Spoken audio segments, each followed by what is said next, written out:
Now,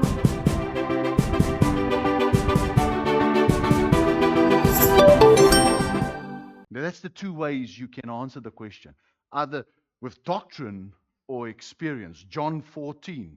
In John 14, and we're not going to read the whole thing, but from verse 1 until verse 16, they're talking to Jesus. The disciples ask him, "Show us the Father." Theological question. Show us the Father. We want to know the Father.